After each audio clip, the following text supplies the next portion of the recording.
அஷ்டாவக்ர கீதை 4வது அத்தியாயம். ஜனகர் ஞான நிலையின் பெருமையை உரைத்தல். முதல் பாடல். அந்தோ, தன்னறிவடைந்த புத்திமான் விஷய அனுபவங்களுடன் விளையாடுகிறான். அவனை சம்சார பாரம் சுமக்கும் பாமரனோடு ஒப்பிடுதல் தகுமோ? அந்தோ, தன்னிறைவடைந்த புத்திமான் விஷய அனுபவங்களுடன் விளையாடுகிறான். அவனை சம்சார பாரம் சுமக்கும் பாமரனோடு ஒப்பிடுதல் தகுமோ? ஜனகர் தன்னறிவடைந்த புத்திமான் அப்படின்னா ஞானி. தன் அறிவு, தன்னுடைய உண்மையான ஸ்வரூபம் என்ன, எசென்ஷியல் நேச்சர் என்ன அப்படின்னு தெரிந்த ஞானி விஷய அனுபவங்களுடன் விளையாடுகிறான். ஞான நிஷ்டையை அடைந்து ஆத்ம நிஷ்டையை அடைந்த பிறகும் நான் பூரண பிரம்மம், நிரந்தரமானவன், அழிவில்லாதவன், என்னை தவிர இங்கே வேறொரு பொருளே கிடையாது அப்படின்னு தெளிவாக தெரிந்த பின்னும், அதுவாகவே நிலைத்து இருந்த பின்னரும், ஞான நிஷ்டையில் இருந்த பின்னரும் கொஞ்ச நாள் அந்த உடம்பு, மனசு, இந்த ரோல் பிளே எல்லாம் ஒரு ஞானிக்கு பண்ண வேண்டியது இருக்கும். அவர் ஜீவன் முக்தராக வாழ்கிறார். ஞானத்துக்கு அப்புறம் ஒரு ஜீவனாக உடல், மனம், அகங்காரம் இன்னும் மிஞ்சி இருக்குது பிராரப்தத்துப்படி. ஞானத்தை அடைந்த பிறகு அவருக்கு இனிமேல் இந்த உலகத்தில் அடையிறதுக்கோ ஆகிறதுக்கோ அறிஞ்சிக்கிறதுக்கோ ஆசைப்படுறதுக்கோ பயப்படுறதுக்கோ உண்மையில் எதுவும் இல்லை. இருப்பினும் அவருக்கு இன்னும் கொஞ்ச நாள் 20-30 வருஷம் உயிரோடு இருக்க வேண்டிய பிராரப்தம் இருக்குது. குடும்ப வாழ்க்கையில் ரோல் பிளே பண்ணுறதுக்கான பிராரப்தம் இருக்குது. இந்த உடலையும் மனதையும் உபயோகித்து பல செயல்களை செய்ய வேண்டிய பிராரப்தம் இருக்குது. அப்படின்னா ஜனகரை போல ஞானத்தை அடைந்த பிறகும் ராஜாவாக இந்த ராஜ்ய பரிபாலனம் பண்ண வேண்டிய பிராரப்தம் இருக்குது. ஞானத்தை அடைஞ்சவுடனே எல்லாத்தையும் விட்டுட்டு காட்டுக்கு ஓடக்கூடிய பிராரப்தம் இல்லாமல் ராஜாவாகவே கண்டினியூ பண்ணக்கூடிய ஒரு பிராரப்தம் அவருக்கு இருக்கு. அப்படி இருக்கும்போது ஒரு ஞானி ஜீவன் முக்தராக வாழும்போது, குடும்ப வாழ்க்கையில் கண்டினியூ பண்ணும்போது வெளியிலிருந்து பார்க்கறதுக்கு அஞ்ஞானி போலவே தெரிவார். என்னங்க ஞானின்னு சொல்கிறீங்க? அதுதான் பூரணத்துவத்தை அடைந்துட்டாரு, நிறைவை அடைஞ்சிட்டாரு, பேரானந்தத்தை அடைஞ்சிட்டாருன்னா இன்னும் ஏன் இந்த சமுதாயத்தில் அவர் வாழ்ந்துக்கிட்டு இருக்கார்? இன்னும் எதற்கு அவர் உயிரோடு இருக்கிறார்? இன்னும் அவர் எதுக்கு ரோல் பிளே பண்ணுறார்? இன்னும் அவருக்கு எதுக்கு காசு சம்பாதிக்கணும், குடும்ப வாழ்க்கையில் இருக்கணும்? அப்போ ஜீவன் முக்தராக இருக்கக்கூடிய ஞானியை வெளிப்புறத்திலிருந்து மட்டும் பார்த்து அஞ்ஞானிகள் கூட கம்பேர் பண்ண முடியாது. ஏன்னா தன்னறிவடைந்த ஞானி விஷய அனுபவங்களுடன் விளையாடுகிறான். ஞானிக்கு இந்த சம்சார வாழ்க்கை ஒரு விளையாட்டு. ஞானத்தில் நிலையாக இருந்து கொண்டு, நிறைவாக இருந்து கொண்டு, பூரணமாக இருந்து கொண்டு, ஆனந்த ஸ்வரூபமாக இருந்து கொண்டு, எது கூடயும் அட்டாச் ஆகாமல், அஃபெக்ட் ஆகாமல் இருந்து கொண்டு அவர் உடல், மனம், அகங்காரமாக விளையாடுகிறார். அவருக்கு இந்த சம்சார வாழ்க்கை விளையாட்டு. ஆனால் அஞ்ஞானிகளுக்கு அது உண்மை. சம்சார பாரம் சுமக்கும் பாமரனோடு ஒப்பிடுதல் தகுமோ? அஞ்ஞானிகளுக்கு இந்த சம்சார வாழ்க்கை ஏன் பாரமாக இருக்குது? வாழ்க்கை ரொம்ப கஷ்டமாக இருக்குதுங்க. ரொம்ப ரெஸ்பான்சிபிலிட்டி இருக்குது. ஆஃபீஸு, குடும்பம், அது இதுன்னு இந்த வாழ்க்கையினுடைய பாரத்தை என்னால் தாங்கவே முடியல, வாழவே முடியலை. கழுதை சுமப்பது போல இந்த வாழ்க்கையை நான் கஷ்டப்பட்டு ஏதோ இழுத்துக்கிட்டு இருக்கேன் அப்படின்னு வாழக்கூடியவர்கள் அஞ்ஞானிகள். ஆனால் அதே சூழ்நிலைகளில் இருந்து கொண்டு அஞ்ஞானிகளுக்கு எவ்வளவு வாழ்க்கையில் கஷ்டம் இருக்குதோ அந்த எல்லா கஷ்டத்துக்கும் நடுவிலையும் இருந்து கொண்டு ஒரு ஞானி அந்த பாரம் அவருக்கு கிடையாது, சம்சார பாரம் கிடையாது. அதை விட மோசமான சூழ்நிலைகள் இருந்தாலும், கிருஷ்ணரை போல, ஜனகரை போல இத்தனை ரெஸ்பான்சிபிலிட்டி இருந்தாலும், கஷ்டம் இருந்தாலும், சூழ்நிலைகள் கெட்டுப்போய் கிடந்தாலும் அதனுடைய பாரம் அவர்களை அஃபெக்ட் பண்ணுறதில்லை. ஏன் அப்படின்னா ஞானத்தினால. நான் எப்போதும் நிறைவானவன், இந்த நிகழ்வுகள்னால உண்மையில் பாதிக்கப்படாதவன், உண்மையில் நான் கர்த்தா போக்தா தனிப்பட்ட ஜீவன் கிடையாது அப்படின்னு, இது உண்மையல்ல, இந்த சம்சார வாழ்க்கை உண்மையல்லன்னு தெரிஞ்சதுனால விளையாட்டாக ரோல் பிளேவை கண்டினியூ பண்ணாலும் சம்சாரத்தினுடைய பாரத்தை அவர்கள் அனுபவிப்பதில்லை, உணர்வதில்லை. சம்சாரம் யாருக்கு பாரமாக இருக்குது? அஞ்ஞானிகளுக்கு பாரமாக இருக்குது. ஏன்னா அவங்க இதை உண்மைன்னு நினச்சிக்கிட்டாங்க. குழந்தைகள் ஒரு 5 வயசு 6 வயசு இருக்கிற குழந்தைங்க வீட்டில் திருடன் போலீஸ் அப்படின்னு சொல்லிட்டு விளையாடிக்கிட்டு இருப்பாங்க. ஏதோ ஒரு ரோல் பிளே. ஸ்கூலில் லீவு விட்டாச்சு, சும்மா இருக்க முடியாமல் அவங்கள இமேஜின் பண்ணிக்குவாங்க.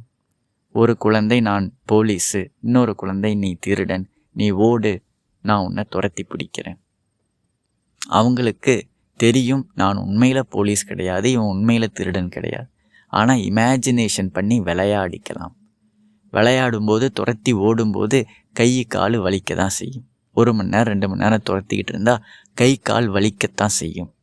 ஆனால் அதனுடைய பாரம், ஸ்ட்ரெஸ் இருக்குமா? ஐயையோ நான் இந்த திருடனை பிடிக்காமல் போயிட்டேனே, என்னுடைய மேலதிகாரி என்ன சொல்லுவார், என்ன ஆகுமோ அப்படின்ட்டு அந்த குழந்தைக்கு ஸ்ட்ரெஸ் இருக்குமானா இருக்காது. ஏன்னா அது விளையாட்டாக விளையாடுகிறது. ஃபிசிக்கலாக அதுக்கு டயர்ட்னஸ் இருக்கும், ஆனால் பாரம் இருக்காது, ஸ்ட்ரெஸ் இருக்காது. அதே ஒரு உண்மையான போலீஸாக இருந்தார்னா அவருக்கு ரெஸ்பான்சிபிலிட்டினுடைய ஸ்ட்ரெஸ் இருக்குது, பாரம் இருக்குது. ஏன்னா அவரை பொறுத்த வரைக்கும் அவர் உண்மையான போலீஸ் அப்படின்னு நினச்சிக்கிட்டு இருக்கார். ஒரு ஆக்டர் பிச்சைக்காரனாக நடிப்பதற்கும் உண்மையான பிச்சைக்காரனுக்கும் என்ன வித்தியாசம்? வெளிப்புறத்தில் 2 பேரும் ஒரே மாதிரி இருக்கிறாங்க. ஒரே மாதிரி வெயிலில் உட்காந்துருக்கணும், ஒரே மாதிரி கிழிஞ்ச துணியை போட்டிருக்கணும், ஒரே மாதிரி டயலாக் பேசணும். ஆனால் உள்ளுக்குள்ளே ஒருத்தருக்கு தெரியும் இது உண்மையல்ல, நான் நடிகன், நான் வெறும் நடிச்சுக்கிட்டு இருக்கேன் இந்த ரோலை. இன்னொருத்தர் நான் உண்மையாலுமே பிச்சைக்காரன் அப்படின்னு நினச்சிக்கிட்டு இருக்கார். வெளிப்புறத்தில் பார்க்குறதுக்கு ஒரே மாதிரி இருந்தாலும் உண்மைன்னு நினைக்கும்போது அது நமக்கு பாரமாக இருக்குது. இது உண்மையல்லன்னு தெரியும் போது பாரம் விலகுகிறது. தன்னறிவடைந்த புத்திமான் விஷய அனுபவங்களுடன் விளையாடுகிறான். அவனை சம்சார பாரம் சுமக்கும் பாமரனோடு ஒப்பிடுதல் தகுமோ? உண்மையை தெரிந்துவிட்டால் இந்த வாழ்க்கை ஒரு விளையாட்டு, திருவிளையாடல். கடவுளினுடைய விளையாட்டு தான் இந்த சம்சாரம், இந்த பிரபஞ்சம். நடராஜருடைய நடனம்தான் இந்த பிரபஞ்சம். கடவுளினுடைய திருவிளையாடல் தான் இந்த பிரபஞ்சம். உண்மையிலிருந்து பார்க்கும்போது, ஞான கண்ணால் பார்க்கும்போது இந்த வாழ்க்கை ஒரு விளையாட்டாக இருக்கும். விளையாட்டு அப்படின்னா என்ன அப்படின்னா அதில் செய்யக்கூடிய செயல்கள். ஒரு கிரவுண்டுக்குள்ளே நான் போய் ஃபுட்பால் விளையாடுறேன், கிரிக்கெட் விளையாடுறேன் அப்படின்னா உண்மையில் அங்கே 2 டீம் கிடையாது. நாம் இமேஜினேஷனுக்காக 2ஆக பிரிஞ்சுக்கிறோம். உண்மையில் அங்கே நடக்கிறதுக்கு எந்த பர்பஸும் கிடையாது. சும்மா பொழுதுபோக்குக்காக நாம் 2ஆக பிரிஞ்சு எதையோ பண்ணிக்கிட்டு இருக்கோம். நான் ஜெயித்தேன், தோற்றேன் அப்படின்னு.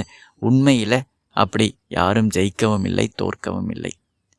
10வது கிளாஸ் பசங்க 22 பேர் இருக்கிறாங்க அப்படின்னா எல்லாரும் ஒரே கிளாஸ் பசங்க தான்.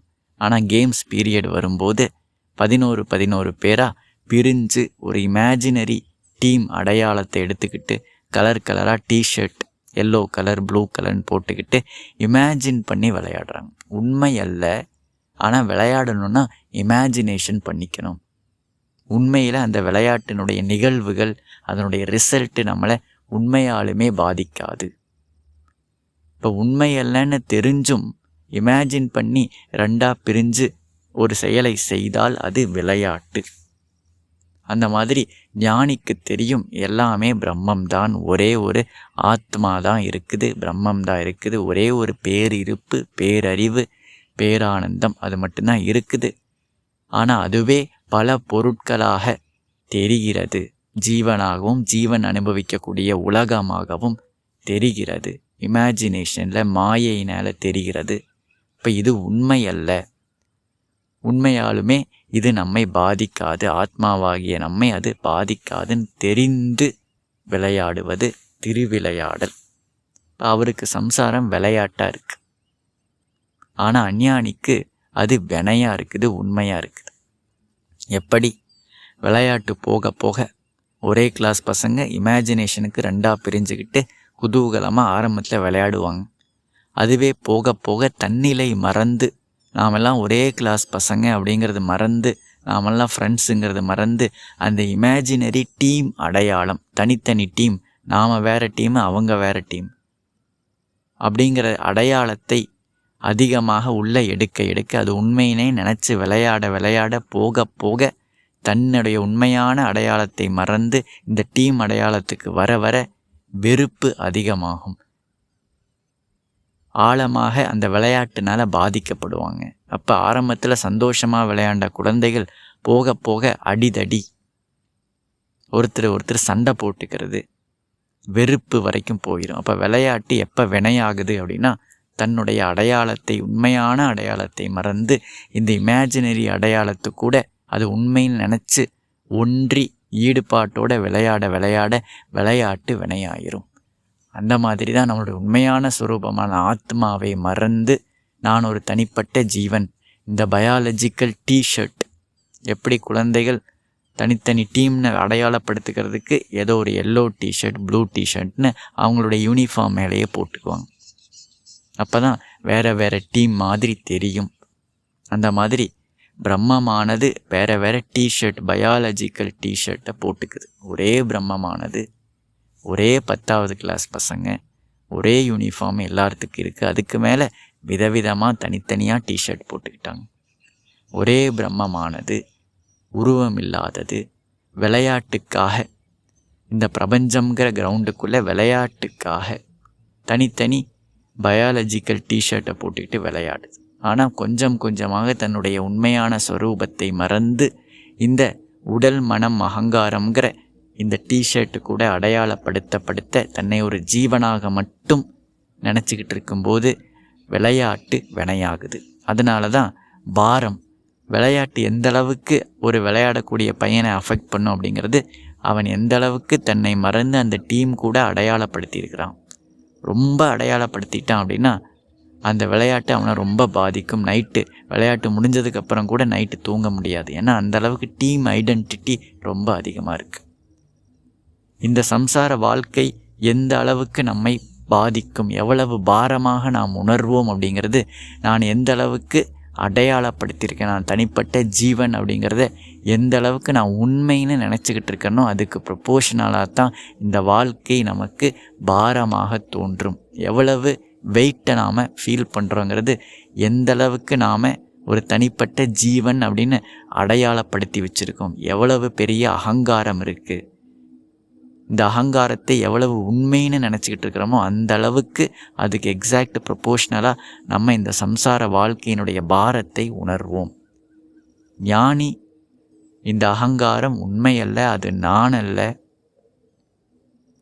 அப்படின்னு சுத்தமாக அதுக்கு கொடுக்கக்கூடிய உண்மைத்தன்மையை விலக்கி விட்டார். நான் ஆத்மஸ்வரூபம் அப்படின்னு அதில் நிலையாக நிலைத்திருக்கும் போது அவருக்கு சுத்தமாக இந்த வாழ்க்கையினுடைய பாரம் அவரை உணரவே மாட்டார்.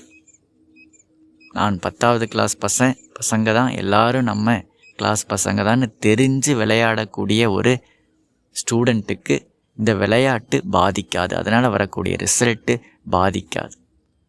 தெரிந்து கொண்டும் அவர் விளையாடுறார். உண்மையை மறக்காமல் எல்லாம் நம்ம ஃப்ரெண்ட்ஸு தான், ஒரு விளையாட்டுக்காக தான் நம்ம விளையாடுறோம் அப்படின்னு மறக்காமல் விளையாடக்கூடிய ஸ்டூடெண்ட்டு அவர் நல்லா விளையாடுவார், நல்லா பெர்ஃபார்ம் பண்ணுவார், பயம் இல்லாமல், பதட்டம் இல்லாமல், கோபம் இல்லாமல் பெர்ஃபார்ம் பண்ணுவார். ஆனாலும் அந்த ரிசல்ட் அவரை பாதிக்காது, ஏன்னா உண்மையை மறக்காமல் விளையாடுறதுனால. அது மாதிரி ஞானி தன்னுடைய உண்மையான ஸ்வரூபத்தை மறக்காமல் இந்த சம்சார வாழ்க்கையில் விளையாடுவதனால் பாரம் அவருக்கு ஃபீல் ஆகாது, உணரமாட்டார். அடுத்த பாடல். இந்திராதி தேவர்கள் எந்த பதவியை நாடி அடைந்தும் அதில் திருப்தி அடையவில்லையோ, யோகி இங்கிருந்தும் அந்த பதவியில் மகிழ்வதில்லை.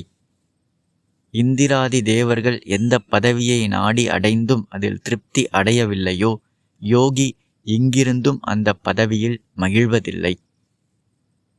ஜனக மகாராஜா இந்த நாட்டுக்கே மகாராஜாவாக இருக்கிறாரு.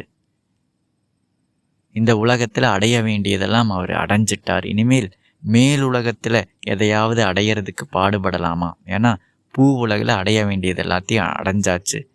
எல்லா சுகங்களையும் அனுபவித்து பார்த்தாச்சு, பவரை அனுபவித்து பார்த்தாச்சு. இனிமேல் மேலுலகத்தில் எதையாவது அடையலாமா அப்படின்னா கிடையாது. ஏன்னா ஜனகர் ஞானத்தை அடைந்ததுனால, பேரானந்தத்தை அடைந்ததுனால, பேர் இருப்பாக அவர் இருப்பதனால, பிரம்மமாகவே நிலை பெற்று இருக்கிறதுனால, இந்திரன் முதலான தேவர்கள் அவங்களுடைய பதவியில் இருந்துக்கிட்டு அவங்களுடைய உலகத்தில் என்ன சுகத்தை அனுபவிக்கிறார்களோ அதை அனுபவித்தும் அவர்கள் பூரணத்துவத்தை அடையவில்லை. இந்திரனாக இருந்தாலும் கூட இந்த உலகத்தில் உலகம் இந்த பூமியில் இருக்கக்கூடிய சுகத்தை விட மேலான சுகத்தை அவர் அனுபவித்தாலும் கூட அவர் இன்னும் நிறைவை அடையவில்லை.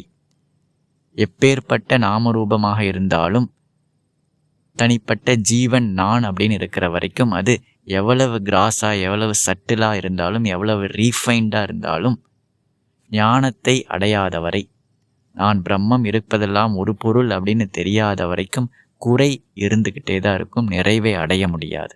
அதனால் நிறைவை, இந்த பூமியிலேயே நிறைவை அடைந்த ஞானி எந்த லோகத்தில் இருக்கக்கூடிய எந்த பதவிக்கும் அவர் ஆசைப்படுவதில்லை. ஏன்னா எல்லா பதவிக்கும் மேலான பதவி நான் ஆத்மா பிரம்மம் அப்படிங்கிருக்கக்கூடிய பேர் இருப்பு. எப்படி ஒரு பிரைம் மினிஸ்டராகவே ஆயிட்டாரு, அவர் இனிமேல் பஞ்சாயத்து போர்டு பிரசிடென்ட் ஆகிறதுக்கு ஆசைப்படுவாரா அப்படின்னா படமாட்டார். இருக்கிறதுலையே மேலான பதவியை அடைந்தவர் அதற்கு கீழான பதவிக்கு ஆசைப்பட மாட்டார். இப்போ ஞானியானவர் இந்த பூமியிலேயே இருந்து கொண்டு உடல் மனம் அகங்காரத்தை தாங்கி கொண்டு ஒரு ஜீவனாக இருந்து கொண்டு முக்தியை அடைந்து விட்டார். அவர் பேர் இருப்பு, எல்லாத்துக்கும் மூல இருப்பான பிரம்மமாகவே அவர் நிலைத்து விட்டார். பேரறிவாகவே இருக்கிறார். பேரானந்தத்தை அவர் அனுபவித்து விட்டார். அதனால் இனிமேல் அவருக்கு ஆசைப்படுறதுக்கு இதற்கு மேலான ஒரு பதவி கிடையாது. நான் பிரம்மம் அப்படின்னு நிலைத்து இருப்பதை விட மேலான ஒரு இருப்பு கிடையாது. அதுதான் பேரிருப்பு.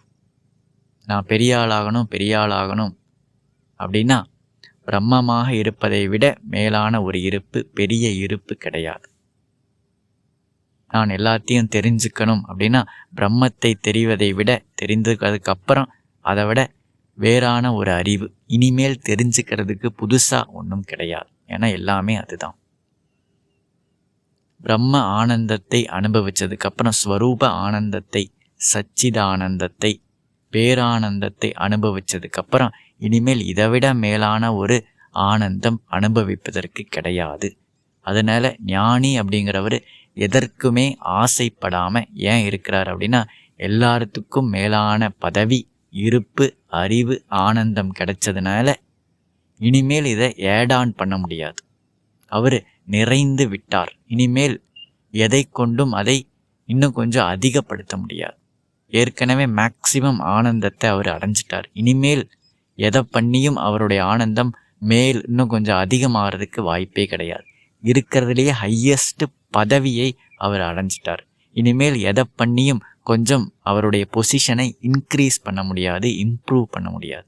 ஒரு பெர்ஃபெக்ட் ஸ்டேட்டை அவர் அடைஞ்சிட்டார். இனிமேல் அதை மேலும் பெர்ஃபெக்டாக ஆக்கவே முடியாது. அப்படின்றதுனால அவருக்கு ஆசை கிடையாது. ஏன்னா பிரயோஜனம் இல்லை. எந்த பொருளை கொண்டும் அவருடைய ஆனந்தமோ அவருடைய இருப்போ அவருடைய நிறைவோ இன்னும் கொஞ்சம் அதிகமாகிறதுக்கு வாய்ப்பில்லை. அப்படின்னா அதனால் எதுவுமே தேவையில்லை.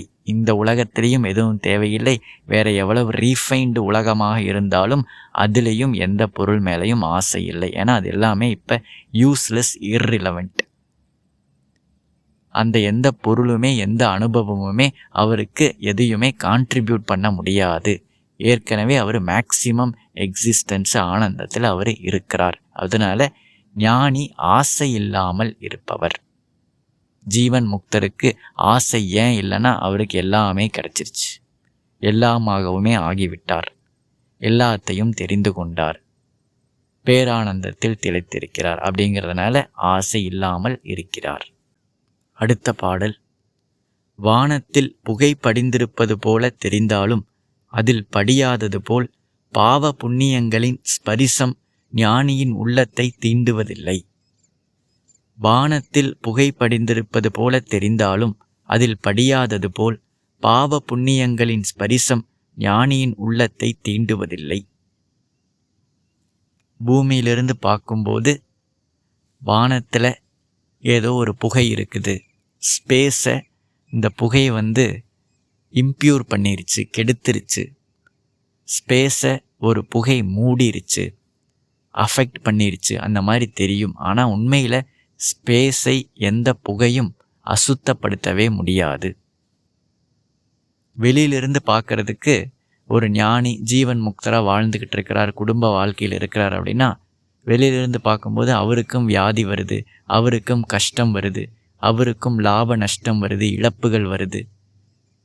அப்புறம் இவர் என்னங்க ஞானின்னு சொல்கிறீங்க, அவரு பல கஷ்டங்களுக்கு ஆளாகிறாரே, பிச்சை எடுக்கிறாரே, கஷ்டப்படுறாரே, வியாதி வருதே, சிரிக்கிறாரே, அழுகிறாரே அப்படின்னு பார்த்தா வெளியிலிருந்து பார்க்கறதுக்கு அந்த மாதிரி தெரியுது. ஆனால் உண்மையில் உள்ளத்தில் அவர் நிறைவாக இருக்கிறார், எதனாலையும் பாதிக்கப்படாமல் இருக்கிறார். ஒரு ஆக்டரை வெளியிலிருந்து பார்க்கும்போது பிச்சைக்காரன் மாதிரி நடிச்சுக்கிட்டு இருக்காரு, என்ன அழுகிறாரு, சிரிக்கிறாரு, கஷ்டப்படுறாரு அப்படிங்கிற மாதிரி வெளியிலிருந்து தெரியும். ஆனால் ஒரு ஆக்டர் அந்த மாதிரி நடிச்சுக்கிட்டு இருக்கும்போது உண்மையில் உள்ளத்தில் பாதிப்படைகிறாரா? அந்த ரோலினுடைய இந்த கதைக்களத்தினால அவர் பாதிக்கப்படுகிறாரா? கதைக்களத்தில் இருக்கக்கூடிய ஸ்டோரி லைன்னால இந்த ரோல் பிளே பண்ணக்கூடிய ஆக்டர் உண்மையில் ஆழமாக பாதிக்கப்படுகிறாரா அப்படின்னா இல்லை. வெளிப்புலத்திலிருந்து பார்த்து ஏமாறக்கூடாது. இதற்கு முன்னாடி இருக்கக்கூடிய பாடலில் கர்த்தா செயல்கள் செய்கிறதுனால ஒரு ஞானி பாதிக்கப்படுவதில்லை, ஏன்னா அது விளையாட்டாக அவர் செய்கிறார். உண்மையை தெரிந்த பிறகும் ரோல் பிளேவை கண்டினியூ பண்ணுறார், உண்மை உணர்ந்த பிறகும் ராஜாவாக ரோல் பிளே கண்டினியூ பண்ணுறார். ஆனால் அவர் விளையாட்டாக அது செய்கிறதுனால அதனுடைய பாரம் அவருக்கு கிடையாது. அந்த மாதிரி எல்லா அனுபவங்களையும் அனுபவிக்கும் போதும் அதனுடைய தாக்கம் அவருடைய கோரில் கிடையாது, எசன்ஸில் கிடையாது. கர்த்தாவாக கண்டினியூ ஆகுது, போக்தாவாக கண்டினியூ ஆகுது, செயல்களும் நடக்குது, அனுபவங்களும் வருது. ஆனால் இந்த ரெண்டு நாளையும் பாதிக்கப்படாமல் உண்மையை உணர்ந்ததுனால பாதிக்கப்படாமல் இருப்பவர் ஞானி. ஞானத்தை அடைஞ்சதுக்கப்புறம் செயல்களை பார்த்து பயந்து ஓடலை, அனுபவங்களை கண்டும் பயந்து ஓடலை. ஞானத்திற்கு முன்னாடி எப்படி செயல்களை செய்து கொண்டிருந்தாரோ அதே மாதிரி அப்படியே தான் செயல்களை செய்கிறார். ஞானத்துக்கு முன்னாடி என்னென்ன அனுபவங்கள் வந்ததோ, பிராரப்தத்துப்படி லாப நஷ்டங்கள், சுக துக்கம் வந்ததோ, ஞானத்துக்கு அப்புறமும் ஒரு ஞானிக்கு அதே மாதிரி தான் வந்துக்கிட்டு இருக்கும். எந்த டிஃப்ரென்ஸும் கிடையாது. இந்த எக்ஸ்டர்னல் லெவலில், சூப்பர்ஃபிஷியல் லெவலில், உடல் மனம் அகங்காரங்கிற லெவலில் ஞானிக்கும் அஞ்ஞானிக்கும் எந்த பேதமும் கிடையாது. ரெண்டு பேரும் ஒரே மாதிரி தான் வேலை செஞ்சாகணும். வாழ்க்கையில் ஒரே மாதிரி அனுபவங்கள் வந்து தான் ஆகும். அதில் எந்த மாறுபாடும் கிடையாது. மாறுபாடு உள்ளத்தில், கோரில், எசன்ஸில் அவங்க எப்படி உணர்றாங்க. அஞ்ஞானிக்கு பாரமாக இருக்குது, தாங்க முடியலை, அனுபவங்கள் ஆழமாக அஃபெக்ட் பண்ணுது. ஞானிக்கு விளையாட்டாக இருக்குது, எந்த அனுபவமும் அவருடைய ஸ்வரூபத்தை, அவருடைய உண்மையான அடையாளத்தை டச் பண்ணாததுனால நிம்மதியாக நிறைவாக இருந்து கொண்டு எல்லாத்தையும் அனுபவிக்கிறார். பிராரப்தத்துப்படி என்னென்ன அனுபவங்கள் வருதோ அத்தனையும் அனுபவித்து டைஜஸ்ட் பண்ணுறாரு. எதனாலையும் ஆழமாக பாதிக்கப்படவில்லை, நிம்மதியாக இருக்கிறார். அடுத்த பாடல். இந்த ஜகத் அனைத்தும் ஆத்மாவென்று உணர்ந்து சுதந்திரமாய் வாழும் மகாத்மாவை தடை செய்யத்தக்கதவன். இந்த ஜகத் அனைத்தும் ஆத்மா என்று உணர்ந்து சுதந்திரமாய் வாழும் மகாத்மாவை தடை செய்யத்தக்கதவன். ஒரு ஞானி இந்த உலகமெல்லாம் நான் தான், பிரம்மம்தான் உணர்ந்து ஆனந்தமாக எப்பவுமே இருந்துக்கிட்டு இருக்காரு. அந்த ஆனந்தத்தை, ஞானத்தினால அடைந்த ஆனந்தத்தை, ஞானத்தினால அடைந்த சுதந்திரத்தை, சுதந்திரம் அப்படின்னா எதனாலும் பாதிக்கப்படாத தன்மை, தன்னுடைய இருப்பு சுயம்பு, எதை நம்பியும் இல்லை. ஆத்மாவாகிய நான் எதை நம்பியும் கிடையாது, எனக்கு அழிவே கிடையாது, நான் நிறைவானவன், ஆனந்த சுரூபமானவன். இந்த ஞானத்தினால கிடைத்த இந்த ஆனந்தத்தையோ பூரணத்துவத்தையோ யாருமே தடை செய்ய முடியாது, யாருமே அஃபெக்ட் பண்ண முடியாது. அஞ்ஞானியாக இருக்கும்போது நான் ஏதோ ஒன்று அச்சீவ் பண்ணிட்டேன், ஏதோ ஒரு பொசிஷனை அடைஞ்சிட்டேன், ஏதோ ஒன்று சம்பாரிச்சிட்டேன், அதனால எனக்கு ஒரு சந்தோஷம், ஆனந்தம் கிடைச்சிது அப்படின்னா அதை ஏதாவது ஒன்று தடை செய்யலாம். யாராவது என்னை ஏமாற்றி எங்கிட்ட இருக்கிற காசையெல்லாம் எடுத்துகிட்டு போயிட்டாங்க. யாரோ என்னை ஏமாற்றி என்னுடைய பொசிஷனுக்கு வந்துட்டாங்க. அப்படிங்கும்போது என்னுடைய அஞ்ஞானியாக இருக்கும்போது நான் அடைந்த இந்த கொஞ்சம் சந்தோஷம், டெம்பரரி நிறைவையெல்லாம் யாராவது ஒருத்தரோ ஏதோ ஒரு சூழ்நிலையோ தடை செய்ய வாய்ப்பு இருக்குது. எவ்வளோ பெரிய பொசிஷனை அடைஞ்சாலும் அது தடை, யாராவது அதுக்கு தடையை ஏற்படுத்துவாங்க. ஆனால் ஞானத்தினால அடைந்த ஆனந்தத்தையும் பேரிருப்பையும் சுதந்திரத்தையும் இந்த பிரபஞ்சத்தில் இருக்கிற எந்த சக்தியினாலையும் தடை செய்ய முடியாது. ஏன்னா அவருடைய ஆனந்தம் எதை நம்பியும் கிடையாது, அவருடைய இருப்பு வேற எதை நம்பியும் கிடையாது. வேற எதையாவது நம்பி நாம் இருந்தோம், ஏதோ ஒரு பொசிஷனை நம்பி இருந்தோம், பதவியை நம்பி இருந்தோம்னா அது நம்மளை கவுத்து விட்டுரும். நம்மளுடைய சந்தோஷம் ஏதோ ஒரு பொருள்னாலேயோ உடல்னாலேயோ நாம ரூபத்தினாலேயோ இருந்ததுன்னா அது நம்மளை கவுத்து விட்டுரும், தடை வரலாம். ஆனால் உருவமற்ற ஆத்மா நான், நிரந்தரமானவன் நான், சுயம்பு நான் அப்படின்னு தன்னிறைவு, தன்னிலேயே நிறைந்து சொரூபத்திலேயே நிலைத்திருந்து ஆனந்தத்தை அனுபவிப்பதனால அதற்கு தடை வரவே முடியாது. அவர் எப்பவுமே சுதந்திரமாக இருக்கிறார். நம்மளுடைய சந்தோஷம் வேறொரு பொருளை நம்பி இருந்துச்சுன்னா நாம் என்றைக்குமே பந்தத்தில் தான் இருக்கிறோம். அதுக்கு எப்போ வேணாலும் தடை வரலாம்.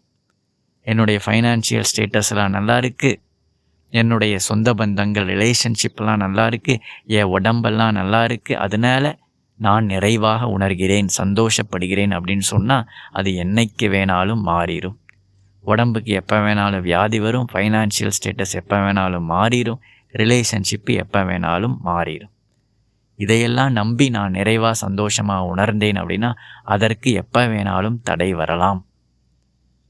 ஆனால் ஞானி இதை எதையுமே, பிரபஞ்சத்தில் இருக்கக்கூடிய எந்த பொருளையும் நம்பி அவருடைய ஆனந்தம் கிடையாது, எந்த பொருளையும் நம்பி அவருடைய இருப்பு கிடையாது. அதனால் அவர் சுதந்திரன், பந்தப்படாமல் இருக்கிறார். அவருக்கு யாருமே தடை செய்ய முடியாது.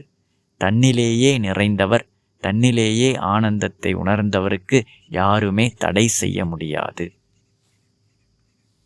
அடுத்த பாடல். பிரம்மா முதல் புல் பூண்டு வரையிலான 4 பிறப்புகளில் ஞானி மட்டுமே விருப்பு வெறுப்புகள் அற்றிருக்கும் சாமர்த்தியம் உடையவன். பிரம்மா முதல் புல் பூண்டு வரையிலான 4 பிறப்புகளில் ஞானி மட்டுமே விருப்பு வெறுப்புகள் அற்றிருக்கும் சாமர்த்தியம் உடையவன். கர்த்திருத்துவம் இல்லாமல் இருப்பவர் ஞானி, போக்திருத்துவம் இல்லாமல் இருப்பவர் ஞானி, பந்தப்படாமல் இருப்பவர் ஞானி, விருப்பு வெறுப்பு இல்லாமல் இருப்பவர் ஞானி. உண்மையை தெரிந்து கொண்டால் எல்லாம் ஒரு பொருள்தான், நானே தான் எல்லாமாவும் இருக்கிறேன் அப்படின்னா உண்மையிலேயே விருப்போ வெறுப்போ இருக்காது. நான் ஒரு தனிப்பட்ட ஜீவன், இங்கே தனித்தனியாக என்னென்னமோ இருக்குது அப்படின்னு கற்பனை பண்ணி பாவனை பண்ணி அஞ்ஞானத்தில் இருந்தால் நம்முடைய செயல்கள் எல்லாமே அந்த விருப்பு வெறுப்பை பேஸ் பண்ணி தான் இருக்கும். அடுத்த பாடல். ஜகத் ஈஸ்வரன் இரண்டும் இல்லாத ஆத்மாவே தான் என்று யாரோ ஒருவன் தான் அறிகிறான். அவன் தன் சித்தம் போல் சஞ்சரிப்பான், எதை குறித்தும் பயம் அவனுக்கு இல்லை. ஜகத் ஈஸ்வரன் இரண்டும் இல்லாத ஆத்மாவே தான் என்று யாரோ ஒருவன் தான் அறிகிறான். அவன் தன் சித்தம் போல் சஞ்சரிப்பான், எதை குறித்தும் பயம் அவனுக்கு கிடையாது. இதில் ஞானி பயம் இல்லாதவர். ஒரு பொருள் தான் இருக்குது, தெளிவாக பார்த்ததுனால, ஞான கண்ணால் உண்மையை பார்த்ததுனால அவருக்கு பயம் கிடையாது. இங்கே ஒன்றும் கிடையாது, சும்மா தெரிஞ்சுக்கிட்டு இருக்கு. இப்போ இந்த அத்தியாயத்தில் 4வது அத்தியாயத்தில் ஜனக மகாராஜா ஞானத்தை அடைந்த பிறகு ஜீவன் முக்தராக வாழக்கூடிய ஞானியின் இயல்புகள், அவர் எப்படி உணர்கிறார், ஞானத்துக்கு முன்னாடி எப்படி உணர்ந்தார், ஞானத்துக்கு அப்புறம் இந்த சம்சார வாழ்க்கையில் இருந்து கொண்டே அவர் எப்படி உணர்கிறார் அப்படின்னா விளையாட்டாக உணர்கிறார். விருப்பு வெறுப்பு இல்லாமல் பிராரப்தத்துப்படி எது வருதோ அதை அவர் செஞ்சுக்கிட்டு இருக்கார். இந்த உடல் மனம் அகங்காரத்தை செய்ய விட்டுட்டு பார்ப்பானாக அஃபெக்ட் ஆகாமல் வேடிக்கை பார்த்துட்டு இருக்கார். பயம் இல்லாமல் இருக்கிறார், சுதந்திரமாக இருக்கிறார் அப்படின்னு ஞானியினுடைய அனுபவங்களை ஜனக மகாராஜா விளக்கி அருளியிருக்கிறார். மேலும் பாடல்களை நாம் அடுத்த பதிவில் பார்ப்போம். நன்றி.